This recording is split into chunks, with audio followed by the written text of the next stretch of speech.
നിങ്ങൾ ഉടുമ്പെന്നും പൊന്നുടുമ്പെന്നും കേട്ടിട്ടുണ്ടാവും. എന്നാൽ ഇത് രണ്ടും ഒന്നാണോ അതോ വ്യത്യാസമുണ്ടോ?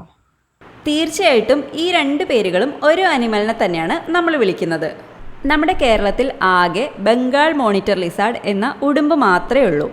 എന്നാൽ ഇവരുടെ കുട്ടികൾ വലിയവരിൽ നിന്നും കാഴ്ചയിൽ വളരെ വ്യത്യസ്തരാണ്. അവരുടെ ശരീരത്തിലാകെ ചെറിയ ചെറിയ പുള്ളികളും വരകളും ഒക്കെ ഉണ്ടാവും.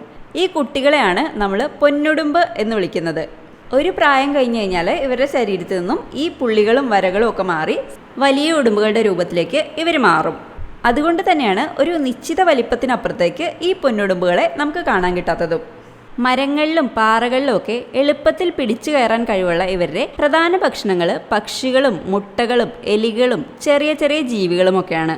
സ്കിന്നിന് വേണ്ടിയിട്ടും ഇറച്ചിക്ക് വേണ്ടിയിട്ടും മെഡിസിന് വേണ്ടിയിട്ടും എന്നൊക്കെ പറഞ്ഞ് ഇവർ വലിയ രീതിയിൽ വേട്ടയാടൽ നേരിടുന്നുണ്ട്. അതുകൊണ്ട് തന്നെ നല്ല രീതിയിൽ വംശനാശ ഭീഷണി നേരിട്ടുകൊണ്ടിരിക്കുന്ന ഇവരെ IUCN ഷെഡ്യൂൾ 1 ഉൾപ്പെടുത്തിയിട്ടുള്ളത്.